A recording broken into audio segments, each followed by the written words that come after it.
Passo 8 em direção à riqueza. Persistência. Você reconhecerá e eliminará certas fraquezas que estão entre você e seus objetivos. Sua persistência se desenvolverá num poder respeitado, provado e progressivo. A persistência é fator essencial no processo de transmutar o desejo em seu equivalente monetário. A base da persistência é o poder da vontade. Força de vontade e desejo, se combinados corretamente, formam um par irresistível. Homens que acumulam grandes fortunas geralmente são conhecidos como de sangue frio e, às vezes, cruéis. Muitas vezes são mal interpretados. O que têm é força de vontade, que misturam a persistência, colocando-a por trás dos desejos para assegurar a consecução de seus objetivos. A maioria das pessoas está pronta para alijar objetivos e propósitos, desistindo ao primeiro sinal de oposição ou má sorte. Alguns continuam, apesar de toda a oposição, até a meta. Pode não ter significado heróico a palavra persistência, mas essa qualidade está para o caráter do homem como o carvão está para o aço. A construção de uma fortuna geralmente envolve a aplicação dos 13 princípios desta filosofia. Esses princípios devem ser entendidos e aplicados com persistência por todos os que acumulam dinheiro. Desejo fraco produz resultados fracos. Se você está acompanhando o livro com a intenção de aplicar o conhecimento que oferece, seu primeiro teste de persistência será quando começar a seguir os 6 passos descritos no 2º capítulo. A não ser que você seja um dos 2 em 100 que já tem o objetivo definido na mira e plano definido para alcançá-lo. Poderá ler as instruções, depois continuar com a rotina diária, sem jamais seguir as instruções. Falta de persistência é uma das causas principais de fracasso. Além disso, a experiência com milhares de pessoas provou que a falta de persistência é fraqueza comum à maioria dos homens. Trata-se de fraqueza que pode ser vencida pelo esforço. A facilidade com que a falta de persistência pode ser vencida dependerá inteiramente da intensidade do desejo de cada um. O ponto de partida de toda a realização é o desejo. Mantenha isso sempre em mente. Desejos fracos produzem resultados fracos, assim como pequena quantidade de fogo produz pequena quantidade de calor. Se você achar que lhe falta persistência, essa fraqueza pode ser remediada ateando fogo mais forte aos seus desejos. Continue a ler até o fim, depois volte ao capítulo do desejo e comece imediatamente a seguir as instruções dadas com relação aos 6 passos. O interesse com que seguir as instruções indicará claramente quanto ou quão pouco você realmente deseja acumular dinheiro. Se achar indiferente, pode estar certo de não ter adquirido ainda a consciência do dinheiro, que deve se possuir antes de ter certeza de poder acumular fortuna. Fortunas gravitam em torno aos homens cujas mentes foram preparadas para atraí-las, com a mesma certeza da água que se dirige para o oceano. Se achar fraco em persistência, centralize a atenção nas instruções contidas no capítulo sobre o poder. Cerque-se de um grupo de mente superior e, através dos esforços cooperantes dos membros do grupo, poderá desenvolver persistência. Encontrará instruções adicionais para o desenvolvimento da persistência dos capítulos sobre a autossugestão e o subconsciente. Siga as instruções esboçadas naqueles capítulos até sua natureza habitual fornecer ao subconsciente um retrato claro do objetivo de seu desejo. Desse ponto em diante, você não será prejudicado pela falta de persistência. O subconsciente trabalha continuamente enquanto você está acordado e enquanto dorme. A magia da consciência do dinheiro. Esforço espasmódico ou ocasional para aplicar as regras não lhe será de valor algum. Para conseguir resultados, você deve aplicar todas as regras até que sua aplicação se torne hábito fixo. De nenhuma outra forma você poderá desenvolver a necessária consciência do dinheiro. A pobreza é atraída para quem tem a mente favorável a ela, assim como o dinheiro é atraído por aquele cuja mente foi deliberadamente preparada para atraí-lo. E, pelas mesmas leis, a consciência da pobreza apossar-se-á voluntariamente da mente que não se ocupa com a consciência do dinheiro. A consciência da pobreza se desenvolve sem aplicação consciente de hábitos favoráveis a ela. A consciência do dinheiro deve ser criada de encomenda, a não ser que se nasça com essa consciência. Entenda o significado total das afirmações do parágrafo precedente e compreenderá a importância da persistência na acumulação da fortuna. Sem persistência, você será derrotado antes mesmo de começar. Com persistência, vencerá. Se alguma vez você já teve um pesadelo, compreenderá o valor da persistência. Você está deitado na cama, semi-acordado, com a sensação de estar sufocando. É incapaz de virar-se ou de mover um músculo. Percebe que deve começar a readquirir o controle sobre seus músculos. Através de persistência e esforço de vontade, consegue finalmente mexer os dedos de uma das mãos. Continuando a mover os dedos, você estende o controle aos músculos de um dos braços, até poder erguê-lo. Depois consegue controlar o outro braço da mesma maneira. Finalmente, adquire controle sobre os músculos de uma das pernas, depois sobre os da outra. Então, num supremo esforço de vontade, readquire completo controle do sistema muscular e safa-se do pesadelo. A dificuldade foi superada, passo a passo. Você tem um guia oculto. Você pode achar necessário safar-se de sua inércia mental por um processo semelhante, movendo-se lentamente a princípio, aumentando a velocidade depois, até adquirir o controle total sobre a vontade. Seja persistente por mais vagarosamente que se mova. No começo, com a persistência virá o sucesso. Se escolher seu grupo de mente superior, com cuidado, terá nele pelo menos uma pessoa que o ajude a desenvolver a persistência. Alguns homens que acumularam grandes fortunas fizeram-no por necessidade. Desenvolveram o hábito da persistência por terem sido tão perseguidos pelas circunstâncias que tiveram de se tornar persistentes. Os que cultivam o hábito da persistência parecem gozar de um seguro contra o fracasso. Não importa quantas vezes sejam derrotados, chegam, no final, ao topo da escada. Às vezes, parece haver um guia oculto, cujo dever é testar os homens através de todas as espécies de experiências desanimadoras. Aqueles que se reerguem após a derrota e continuam tentando alcançam, e o mundo o aplaude. Viva! Sabia que você seria capaz. O guia oculto não permite que ninguém consiga grandes realizações sem passar o teste da persistência. Os que não conseguirem vencê-lo simplesmente não passam no exame. Os que conseguirem vencê-lo são generosamente recompensados por sua persistência. Alcançam, como compensação, qualquer meta que perseguem.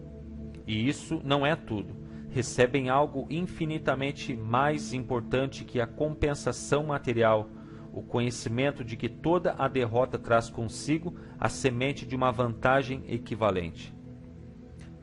Derrota, condição temporária. Há exceções a essa regra.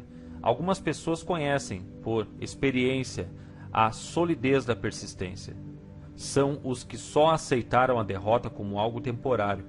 São aqueles cujos desejos são postos em evidência com tal persistência que a derrota, no fim, se transforma em vitória. Nós que estamos nas linhas secundárias da vida, vemos um número assustadoramente grande dos que são derrotados, para nunca mais se reerguerem. Vemos os poucos que aceitam o castigo da derrota como um impulso para um esforço maior. Esses, felizmente, nunca aprendem a aceitar a marcha, a ré da vida.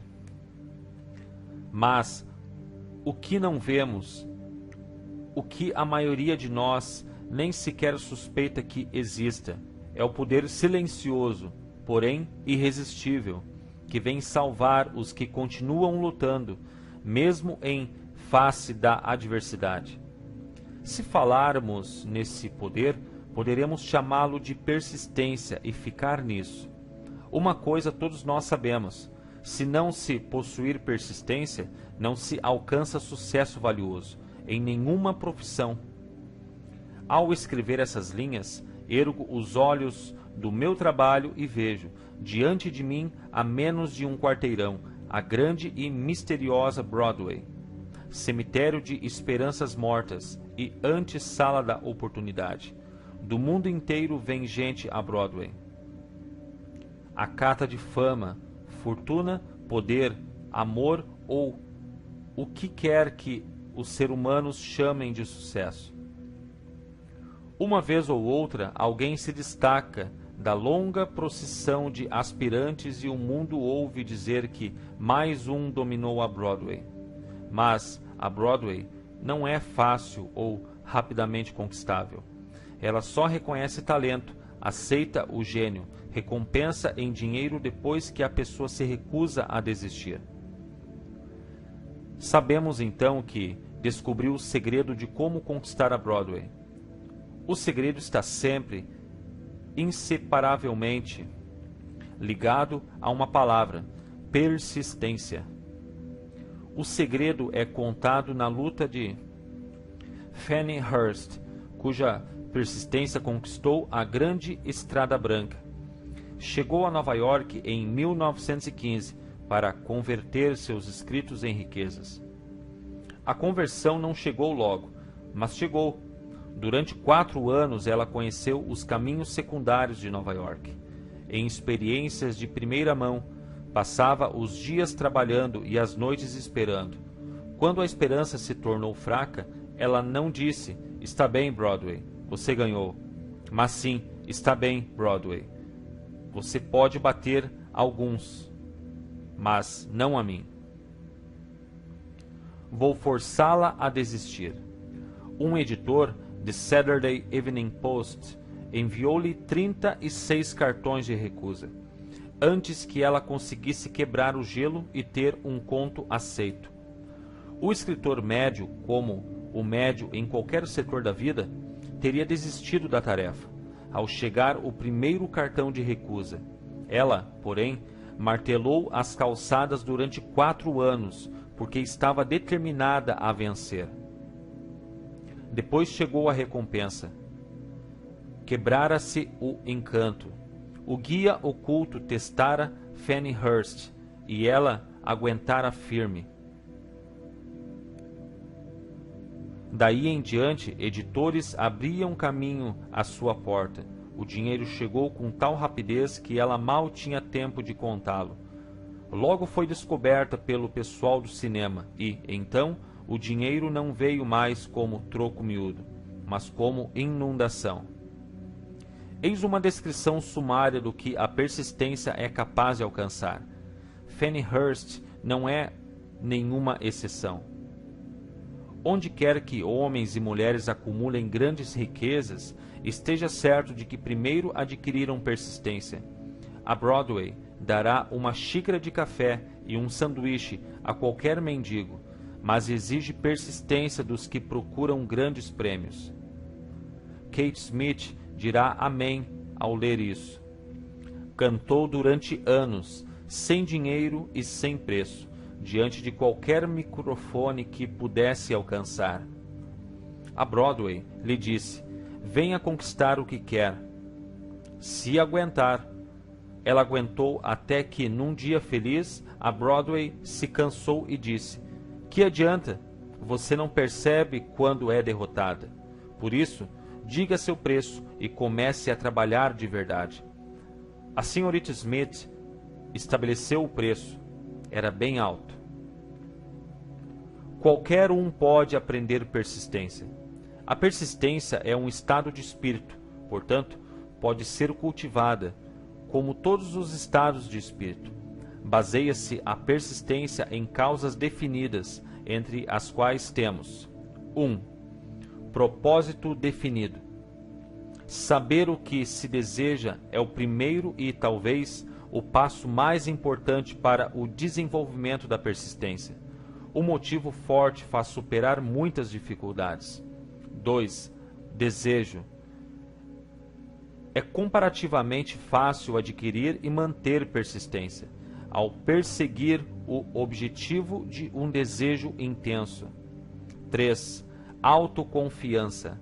Acreditar na própria capacidade de realizar um plano anima a seguir o plano até o fim, com persistência.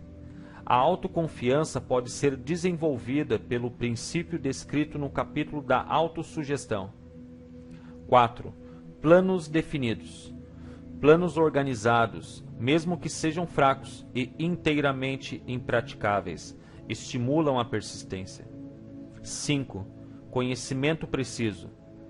Saber que nossos planos são sólidos, baseados na experiência ou na observação, encoraja a persistência. Adivinhação, em vez de conhecimentos, destrói a persistência. 6. Cooperação. Simpatia, compreensão, harmonia com outros tendem a desenvolver a persistência. 7. Força de vontade. O hábito de concentrar o pensamento na formação de planos para alcançar propósitos definidos conduz à persistência. 8. Hábito. A persistência é resultado direto do hábito. A mente absorve e se torna parte das experiências diárias nas quais se alimenta. O medo, o pior de todos os inimigos, pode ser eficazmente curado pela repetição forçada de atos de coragem. Todos os que, na guerra, entraram em serviço ativo sabem disso. Inventário de persistência em 8 itens. Antes de abandonar o assunto da persistência, faça um auto-inventário, determinando o que lhe falta, se é que lhe falta nesse setor de tão essencial qualidade. Meça-se corajosamente, ponto por ponto, e veja quanto dos 8 fatores de persistência lhe faltam. A análise pode levar a descobertas que lhe darão um novo poder sobre si mesmo. Aqui encontrará os verdadeiros inimigos que se colocam entre você e realizações de valor. Encontrará não só os sintomas indicativos da persistência fraca, como também as causas subconscientes, profundamente arraigadas dessa fraqueza. Estude cuidadosamente a lista e encare-as com coragem, se realmente deseja saber quem é e o que é capaz de realizar. São essas as fraquezas que devem ser vencidas por todos aqueles que acumulam riquezas. 1. Fracasso em reconhecer e definir com clareza exatamente o que deseja. 2. Procrastinação, com ou sem causa, geralmente apoiada em um batalhão de álibis e desculpas. 3. Falta de interesse em adquirir conhecimentos especializados. 4. Indecisão, hábito de eximir-se de responsabilidades em todas as ocasiões, em vez de enfrentar os assuntos corajosamente, também com apoio em álibis. 5. O hábito de depender de álibis em vez de criar planos definidos para a solução dos problemas. 6. Autossatisfação. Há pouco remédio para essa doença e nenhuma esperança para os que dela sofrem. Indiferença, geralmente refletida na prontidão com que se entra em acordo, em vez de enfrentar a oposição e combatê-la. 8. O hábito de culpar outros pelos próprios erros e aceitar circunstâncias desfavoráveis como inevitáveis.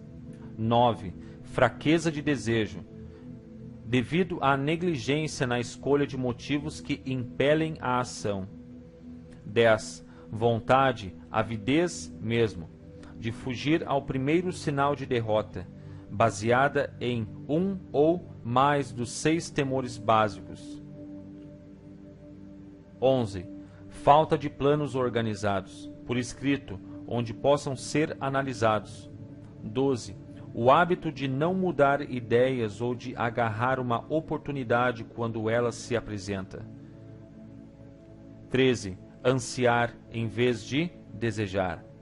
14. O hábito de aceitar a pobreza em vez de procurar riquezas. Ausência geral de ambição de ser, fazer e possuir. 15. Procurar os atalhos para a riqueza, tentar receber sem dar o justo equivalente. Geralmente isso se reflete no hábito de jogar à espera de grandes negócios. 16. Medo à crítica, fracasso em criar planos e pô-los em ação, pelo que os outros possam pensar, fazer ou dizer. Esse inimigo encabeça a lista, porque geralmente existe no subconsciente onde sua presença não é reconhecida. Veja os 6 temores básicos num dos capítulos posteriores. Qualquer um pode criticar. Examinemos alguns sintomas do meio à crítica. A maioria das pessoas permite que parentes, amigos e o público em geral os influencie a tal ponto que não podem viver suas próprias vidas, de medo das críticas.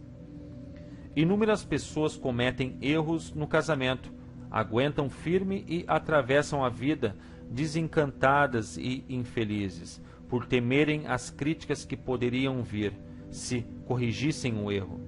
Todos os que sentiram essa forma de medo reconhecem os danos irreparáveis que produz, destruindo a ambição e o desejo de realizar.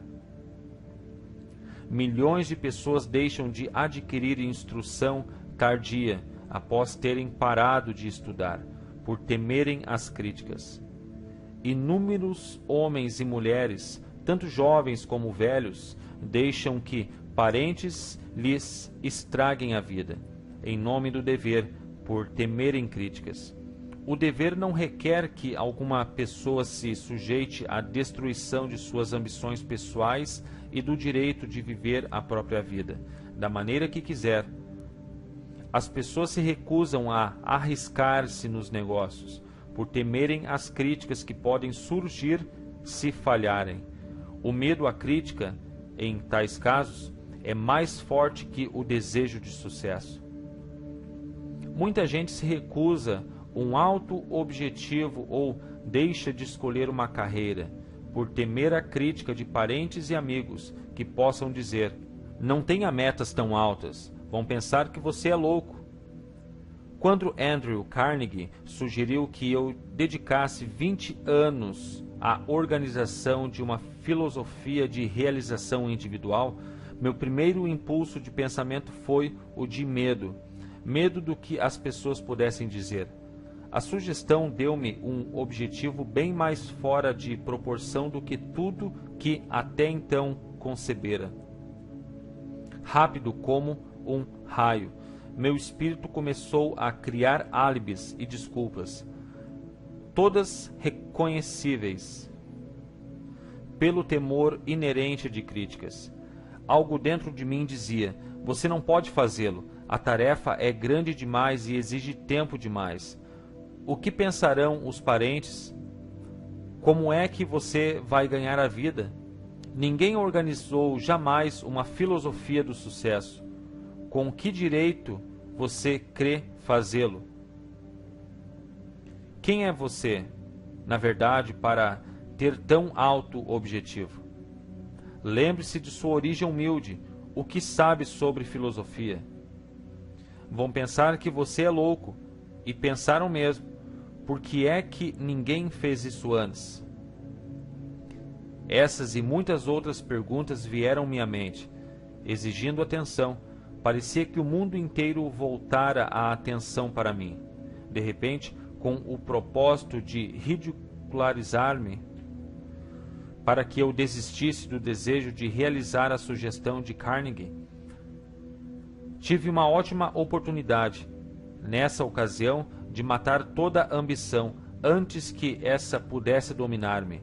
Mais tarde, na vida, depois de analisar milhares de pessoas, descobri que a maioria das ideias são natimortas e precisam ter o sopro de vida injetado nelas, através de planos definidos de ação imediata. O tempo de cultivar a ideia é o de seu nascimento. Cada minuto a mais de vida dá-lhe melhor oportunidade de sobrevivência. O medo da crítica está no fundo da destruição da maioria das ideias, que nunca alcançam o estágio do planejamento e da ação. Criaram suas próprias oportunidades. Muita gente crê que o sucesso seja resultado de oportunidades favoráveis. Existe certa base para tal crença, mas os que dependem completamente da sorte ficam quase sempre decepcionados, porque se esquecem de outro fator importante, imprescindível para que se tenha certeza do sucesso, e o conhecimento com o qual oportunidades favoráveis podem ser feitas de encomenda. Durante a depressão, o comediante W.C. Fields perdeu todo o dinheiro e se encontrou sem renda, sem emprego e sem meios de subsistência. O vaudeville não mais existia. Estava, além disso, com mais de 70 anos, idade em que muitos se consideram velhos. Tão ansioso estava por voltar a representar que se ofereceu para trabalhar de graça num campo novo, cinema. Além dos outros aborrecimentos, ainda caiu e machucou o pescoço. Para muitos, esse teria sido o momento de desistir e fugir, mas Fields era persistente. Sabia que se continuasse teria oportunidades, mais cedo ou mais tarde, e foi o que aconteceu, mas não por pura sorte. Marie Dressler achou-se totalmente sem recursos, sem dinheiro, sem emprego, quando estava na casa dos 60. Também ela procurou oportunidades e teve-as. Sua persistência trouxe-lhe assombroso triunfo tarde na vida, muito além da idade em que a maioria dos homens e mulheres não mais tem ambição de realizar. Ed Cantor perdeu o dinheiro no colapso da bolsa em 1929, mas possuía ainda persistência e coragem. Com isso, mais 2 olhos proeminentes, voltou a ter uma renda de $10.000 semanais. Em verdade, com persistência, é possível continuar, mesmo sem muitas outras qualidades. A única oportunidade em que se pode ter o luxo de confiar é a oportunidade feita por nós mesmos. Essa vem da aplicação da persistência. O ponto de partida é o propósito definido. Tudo o que queriam era um ao outro. Era uma vez um homem que era rei de grande império. Em seu coração, todavia, não era rei, e sim um homem solitário, como o príncipe de Gales. Por mais de 40 anos, foi alvo de princesas casadoras de toda a Europa, que se encontravam a seus pés. Não podia ter vida particular. E quando se tornou Eduardo VI, enfrentou um vazio pessoal dificilmente entendido por seus alegres súditos. Vazio só poderia ser preenchido pelo amor. E o Wallis Simpson? 2 vezes, não tendo encontrado amor, tivera a coragem de continuar a busca. Seu primeiro dever era amar. Qual a coisa mais importante do mundo? O mestre chamou-a de amor. Não regras impostas pelo homem, críticas, amargura ou calúnia. Não o casamento político, e sim o amor. Ao pensar em Wallis Simpson, pense em alguém que saiba o que queria e abalou um grande império para obtê-lo. Mulheres que se queixam de que esse mundo é dos homens, que as mulheres não têm oportunidades iguais de vencer, devem a si mesmas estudar cuidadosamente a vida dessa mulher incomum, que, numa idade em que a maioria das mulheres se consideraria velha, conquistou o solteirão mais procurado do mundo. E Eduardo VII? Será que pagou preço alto demais pelo amor da única mulher que quis? Só nos restam conjecturas, mas podemos ver a decisão. Podemos ver que a decisão teve preço, que o preço foi pago e pago abertamente. O Império Britânico deu lugar a uma nova ordem mundial. O Duque de Windsor e sua mulher reconciliaram-se finalmente com a família real.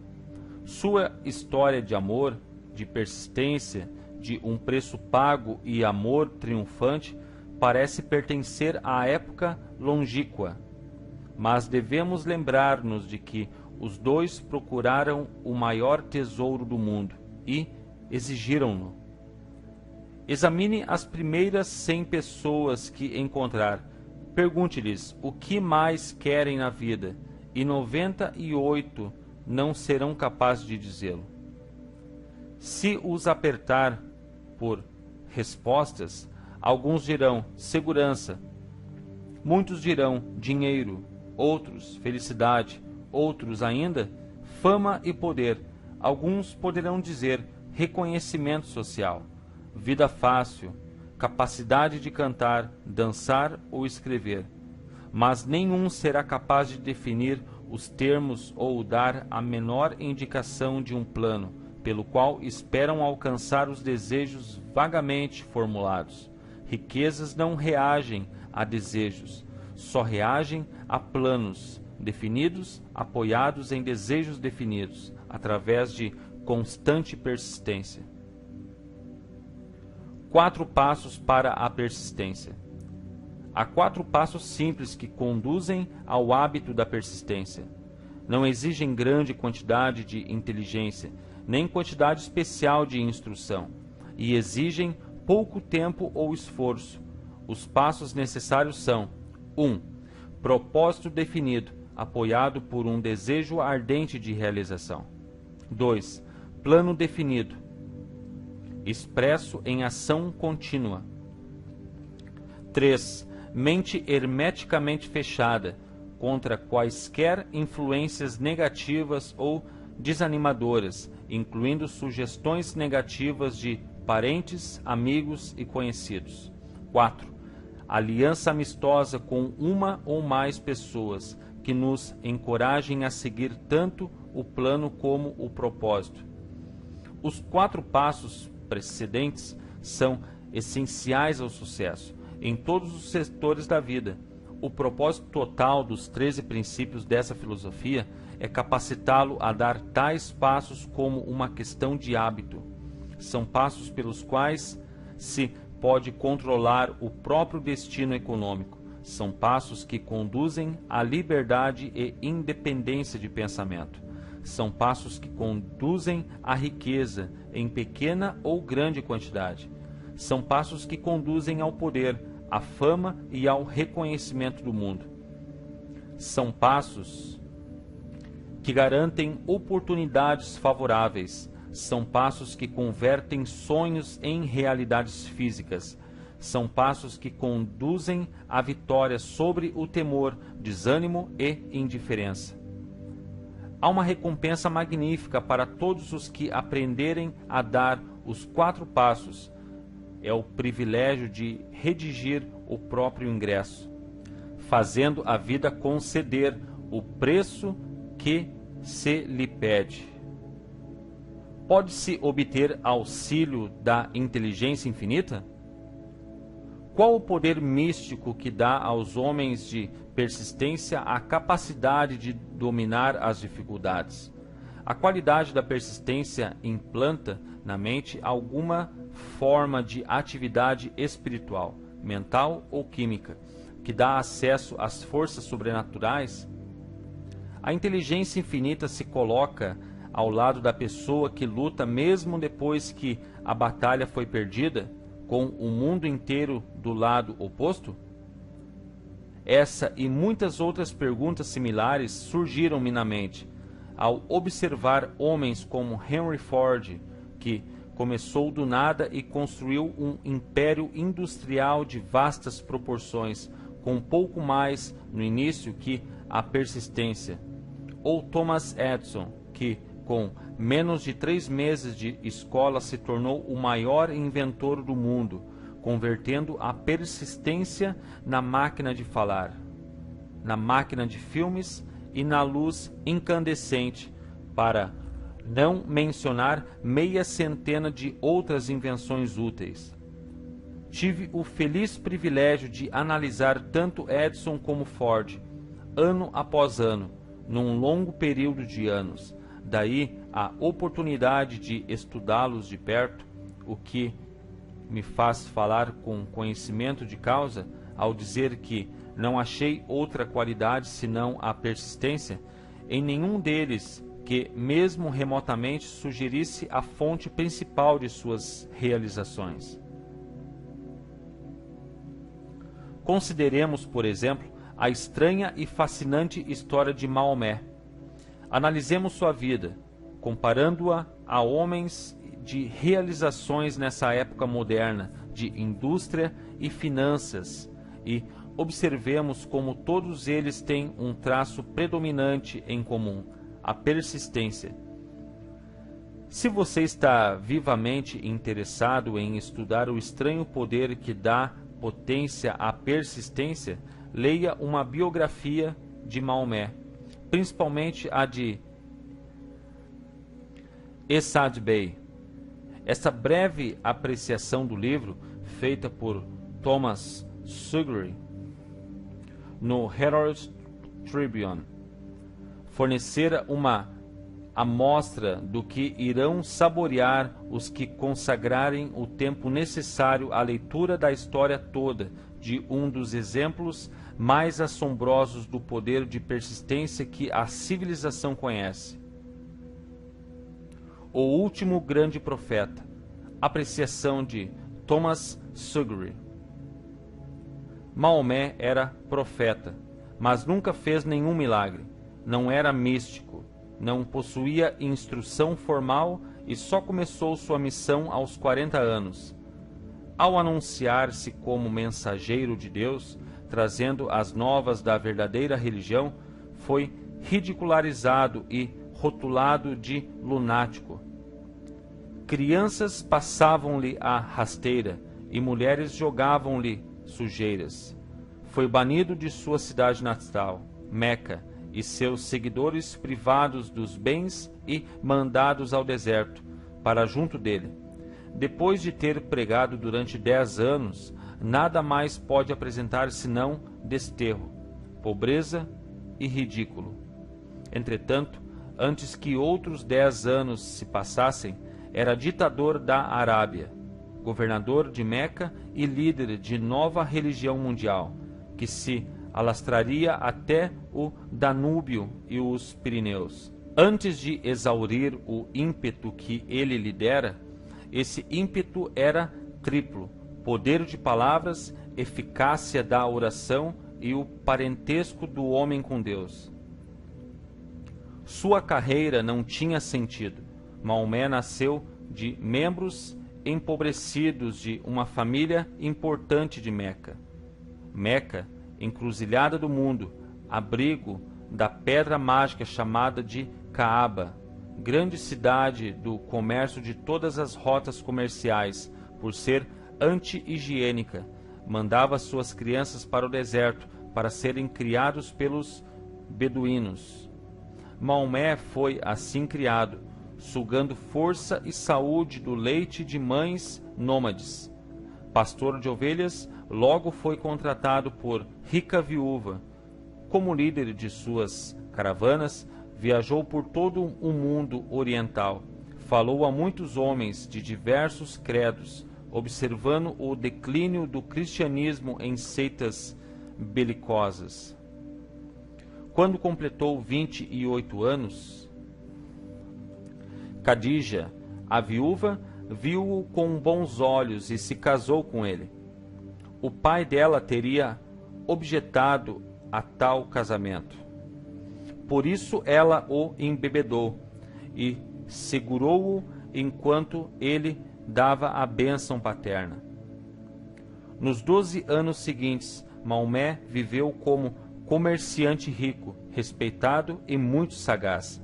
Depois começou a vaguear pelo deserto, retornando um dia com o primeiro verso do Corão e disse a Khadija que o arcanjo Gabriel lhe aparecera, dizendo que lhe cabia ser mensageiro de Deus. O Corão, a palavra revelada por Deus, era o que mais se assemelhava a um milagre na vida de Maomé. Nunca fora poeta, não possuía o dom da palavra. Contudo, os versos do Corão, quando os recebia e os recitava aos fiéis, eram melhores que quaisquer versos produzidos pelos poetas profissionais das tribos. Isso, para os árabes, era um milagre. Para eles, o dom da palavra era o maior dom e o poeta todo-poderoso. Além disso, o Corão dizia que todos os homens eram iguais perante Deus e que o mundo deveria ser um estado democrático, o Islã. Foi essa heresia política, mais o desejo de Maomé de destruir os 360 ídolos do pátio da Caaba, que causaram seu banimento. Os ídolos traziam as tribos do deserto a Meca, o que significava negócios. Por isso, os comerciantes de Meca, os capitalistas, dos quais Maomé fizera parte, caíram sobre ele. Retirou-se então para o deserto e proclamou a soberania sobre o mundo. A ascensão do Islã começou. Do deserto veio a chama que não mais se extinguiria, um exército democrático, lutando como uma unidade só e preparado a morrer sem pestanejar. Maomé convidara judeus e cristãos a unir-se a ele, pois não estava criando uma nova religião. Chamava a todos os que acreditavam num único Deus para que se unissem numa única fé. Tivessem os judeus e cristãos aceito seu convite, o Islã teria conquistado o mundo. Não o fizeram, nem sequer aceitaram a inovação de Maomé, de uma guerra mais humana. Quando os exércitos do profeta entraram em Jerusalém, ninguém foi morto por causa da fé professada. Séculos depois, quando os cruzados entraram na cidade, nenhum homem, mulher ou criança muçulmana foi poupada. Os cristãos só aceitaram uma ideia muçulmana, o lugar de estudo, a universidade. Pontos a fixar. A persistência transforma o caráter como o carbono modifica o ferro quebradiço em aço invencível. Com persistência, você desenvolverá um quociente mágico de consciência de dinheiro, enquanto o subconsciente está em atividade constante para obter-lhe o dinheiro que deseja. Um inventário de persistência em 8 itens mostra-lhe onde criar persistência dentro de si mesmo. 8 áreas de treinamento especial fornecem alvos precisos para a sua persistência. Gente como Fannie Hurst, Kate Smith, W.C. Fields dão-nos verdadeiras lições sobre o valor da persistência. Maomé e outros nos mostram como a persistência muda o curso da história. 4 passos simples conduzem o hábito da persistência, quebrando também quaisquer influências negativas ou desanimadoras que possam tê-lo afetado até agora. Observe onde as coisas vão mal. Verá como o mal acaba indo embora.